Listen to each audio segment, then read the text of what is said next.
October 31st, 1917, 4:30 p.m., 4 miles south of Beersheba, Palestine. Lieutenant Colonel John Royston stands in his stirrups, scanning the Turkish positions through binoculars. Behind him, 800 men of the Australian 4th Light Horse Brigade sit mounted, waiting. Their horses stamp and snort in the heat. The sun is dropping toward the horizon.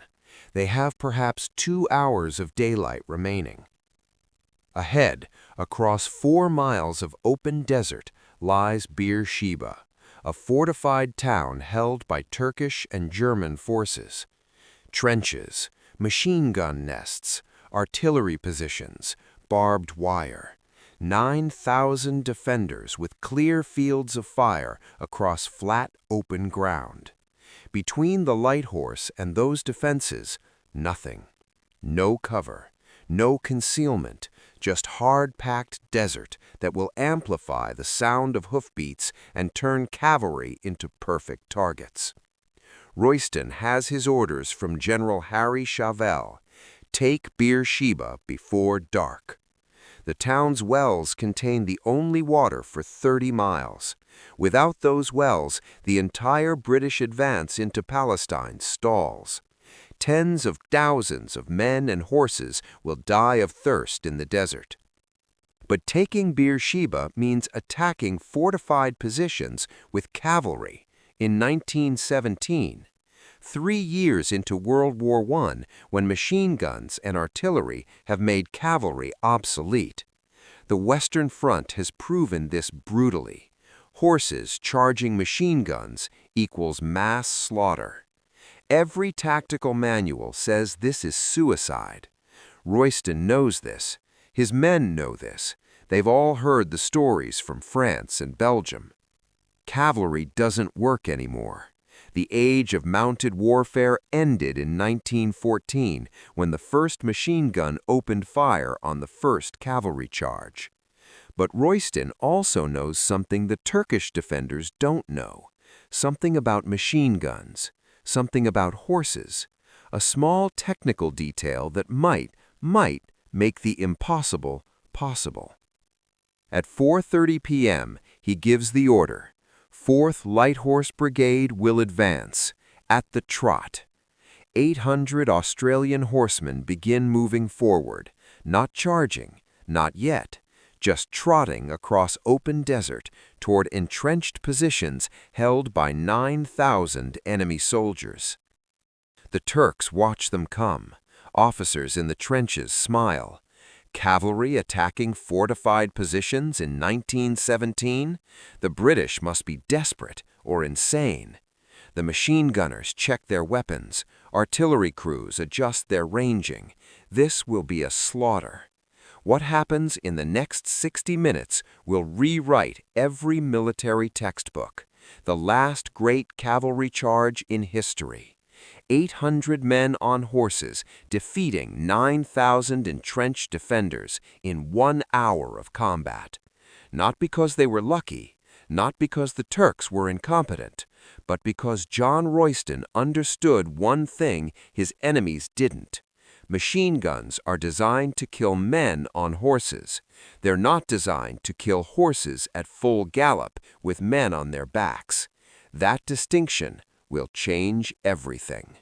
To understand why 800 Australians were about to charge machine guns on horseback, you need to understand the Palestine campaign of World War I.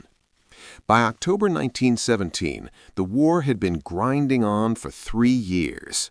The Western Front was locked in stalemate, trenches, barbed wire, machine guns, millions dead for yards of mud.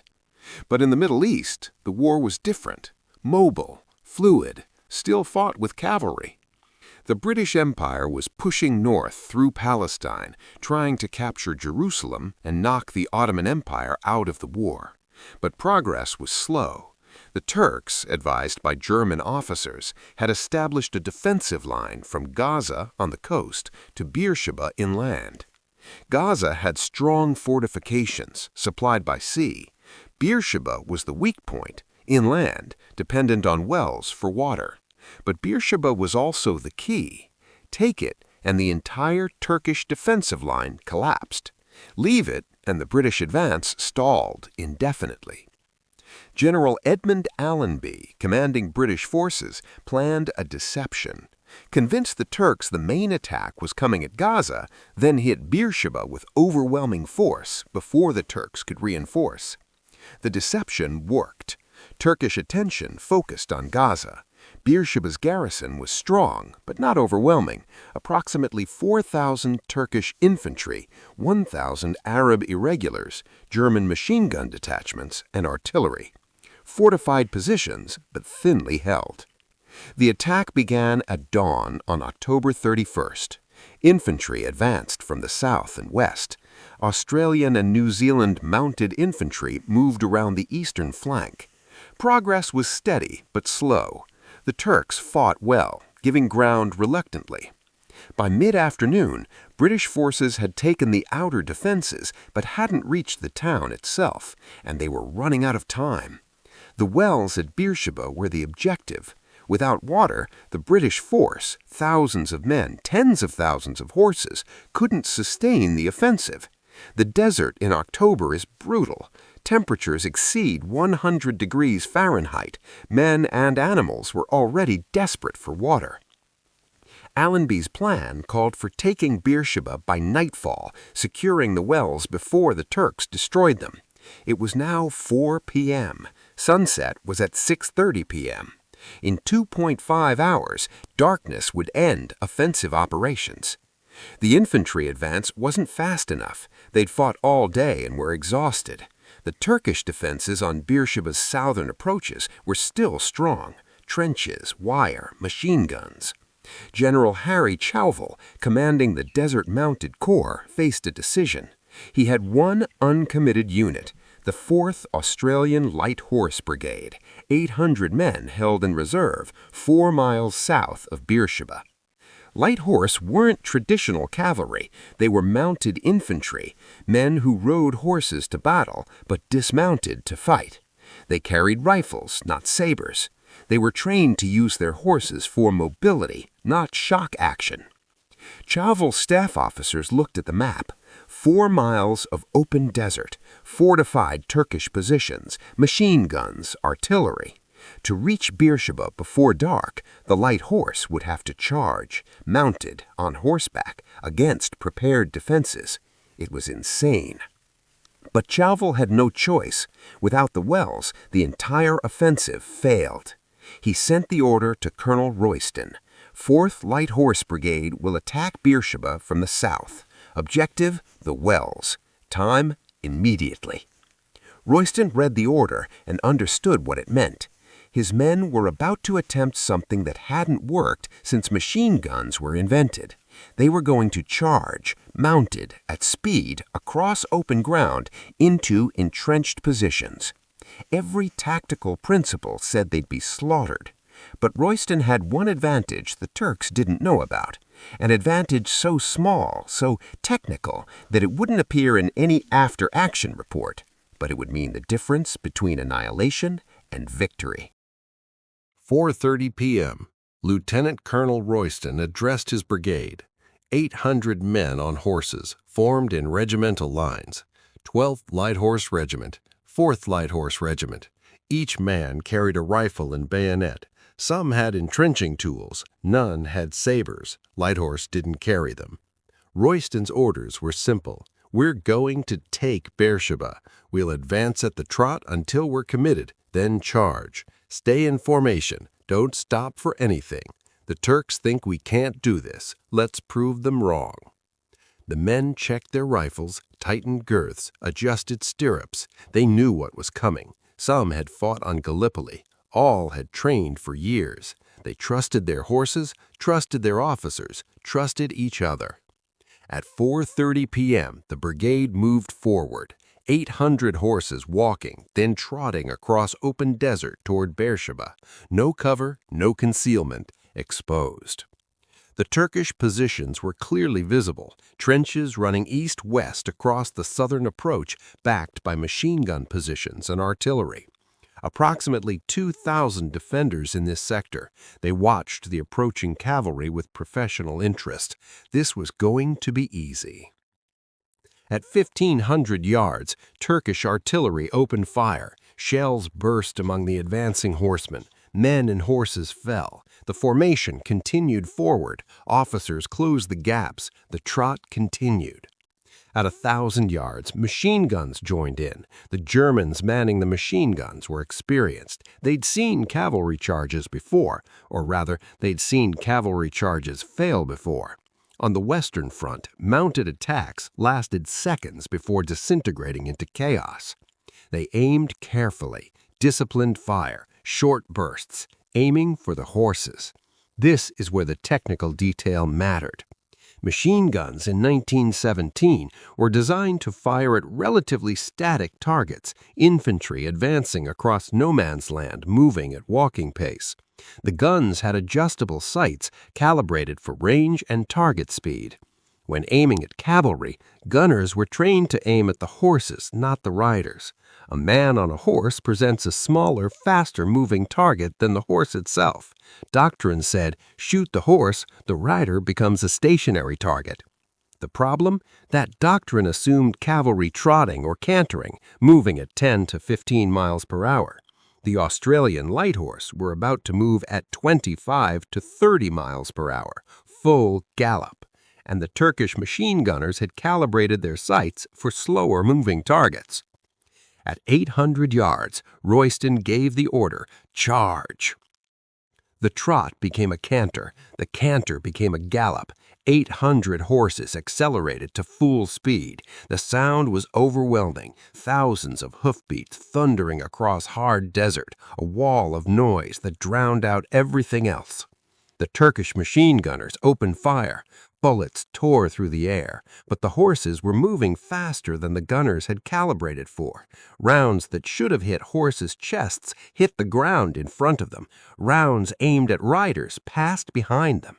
It wasn't that the machine guns were ineffective, it was that the targets were moving faster than the weapon systems were designed to handle. Men and horses still fell. The charge wasn't invulnerable, but instead of the 50 to 70% casualties expected from cavalry charging machine guns, the light horse were taking 5 to 10% losses. Enough survived to keep charging. At 400 yards, the formation was a solid wall of horses and men moving at full speed. The sound was apocalyptic. The ground shook. Turkish infantrymen in the front trenches looked up and saw 800 horses bearing down on them at 30 miles per hour. Some fired, some threw down their rifles and ran, some froze. At 200 yards, officers in the Turkish trenches realized what was happening. The cavalry wasn't stopping. They weren't going to dismount and attack on foot. They were going to hit the trenches mounted. At 100 yards, the first horses reached the Turkish wire. Some jumped it, some crashed through it, others swerved around gaps. The formation fragmented but didn't stop. At 50 yards, Turkish soldiers in the front trenches abandoned their positions. You cannot psychologically stand firm against 800 horses charging at full speed. The survival instinct overrides training. The light horse hit the trenches at 4:48 p.m., 18 minutes after beginning the charge. They didn't slow down. Horses jumped trenches. Men fired rifles from the saddle. Some dismounted and fought hand-to-hand with bayonets and rifle butts. Others kept riding, driving straight through the Turkish positions toward the town. The Turkish defense collapsed. Not because the Turks were cowards, not because they ran out of ammunition, but because defending against 800 horses hitting your position at full speed is psychologically impossible. The human brain cannot process that level of threat and maintain composure.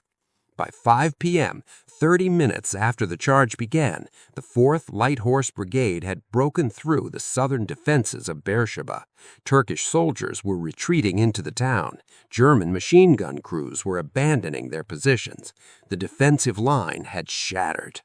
By 5:30 p.m., Australian horsemen were in the streets of Beersheba, fighting house to house. Turkish resistance was collapsing. Officers were surrendering. The wells, the objective, were secured intact. By 6 p.m., Beersheba had fallen. The Turkish garrison surrendered or fled. British forces controlled the town and, critically, the wells. Casualties for the light horse: 31 killed, 36 wounded. Total 67 casualties out of 800 men, 8%. Turkish casualties: approximately 1,500 killed, wounded, or captured. The defending force of 9,000 effectively ceased to exist as a fighting unit. The charge had worked.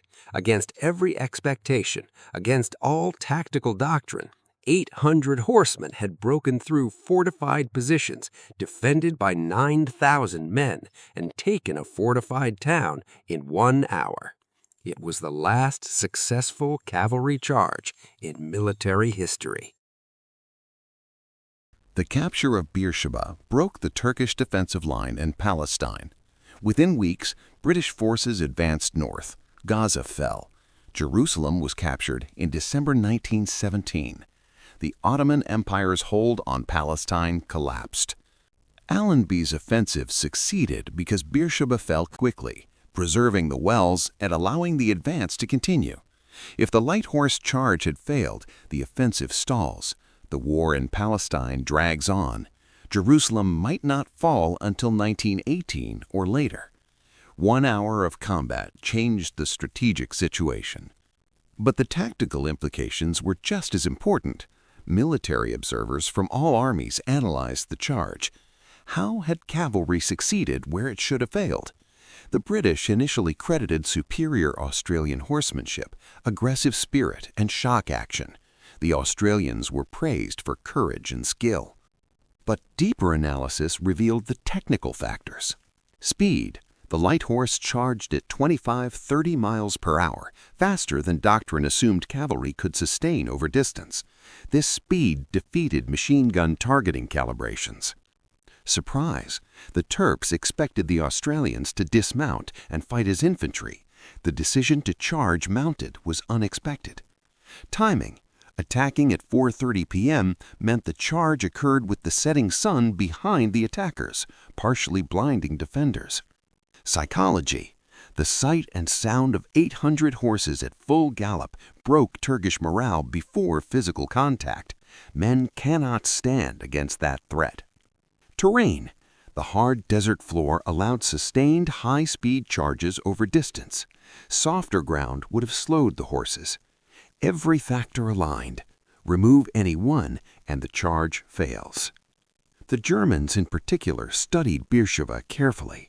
They concluded that cavalry could still be effective under very specific circumstances: open terrain, surprise, speed, and against defenders not prepared for mounted shock action. But they also recognized that these circumstances were increasingly rare. The Western Front, trenches, mud, wire, prepared defenses, didn't allow for Beersheba-style charges. Cavalry's days were numbered. Within a year, tanks would begin replacing cavalry as the shock arm. By 1918, horses were being phased out of front-line combat roles. The age of mounted warfare was ending. Beersheba was its final triumph.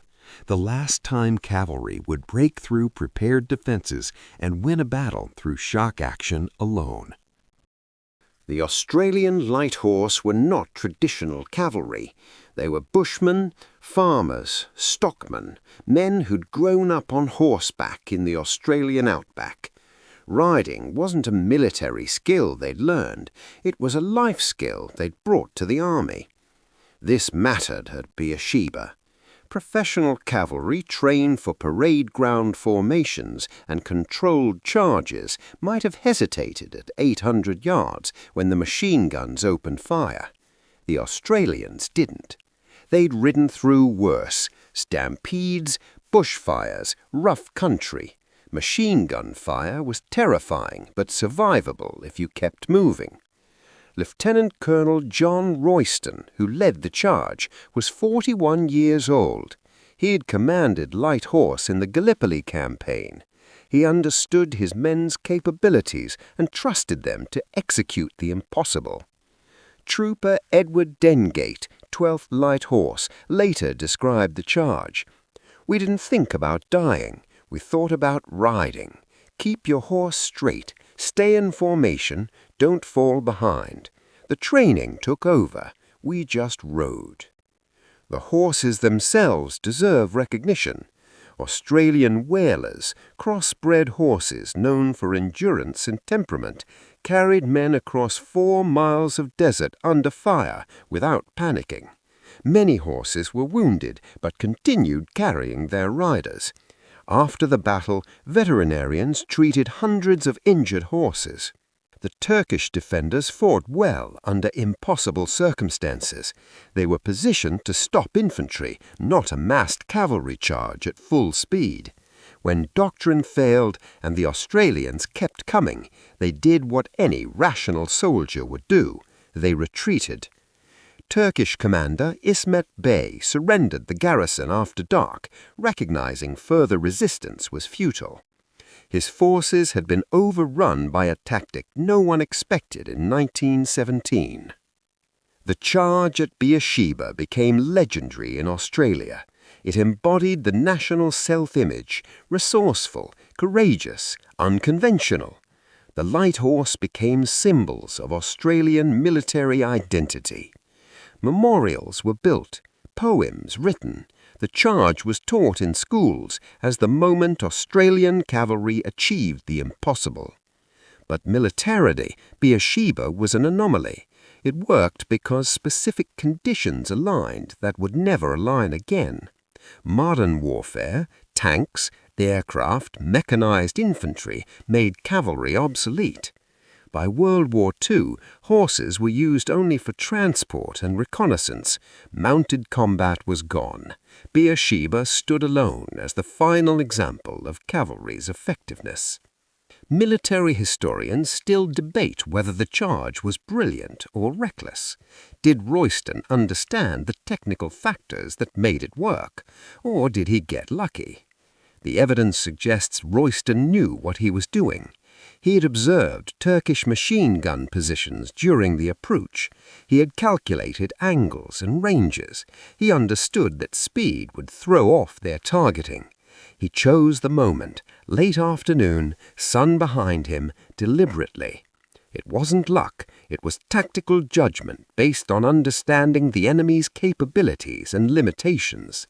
That's what makes Beersheba remarkable, not that cavalry charged machine guns, but that a commander correctly assessed a situation where cavalry could still work, committed fully to that assessment, and executed flawlessly. In 1917, that was rare. Today, the battlefield at Beersheba is mostly unchanged. The desert is still there. The town has grown, but the approaches remain visible.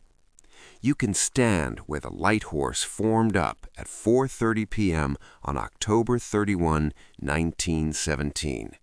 You can see Beersheba 4 miles north. You can imagine 800 horses beginning to move forward. At the Australian War Memorial in Canberra, there's a statue, a light horseman at full gallop, rifle in hand, charging forward. He captures the moment perfectly.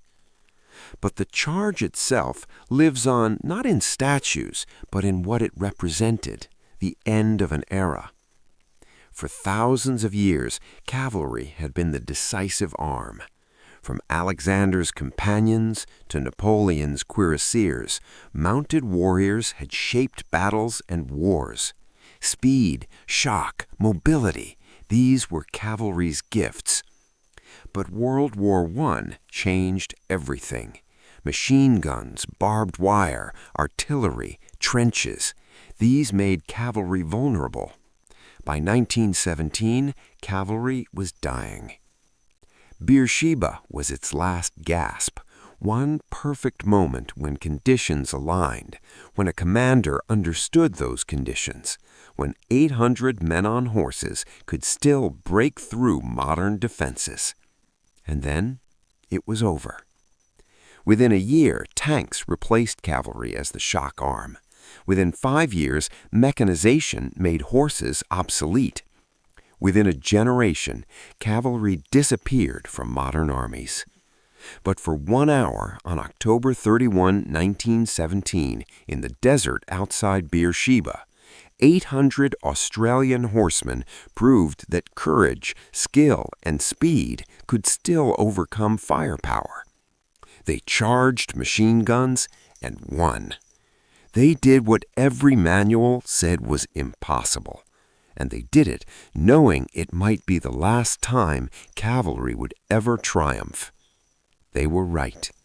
The age of mounted warfare ended at Beersheba, but it ended in victory, not defeat.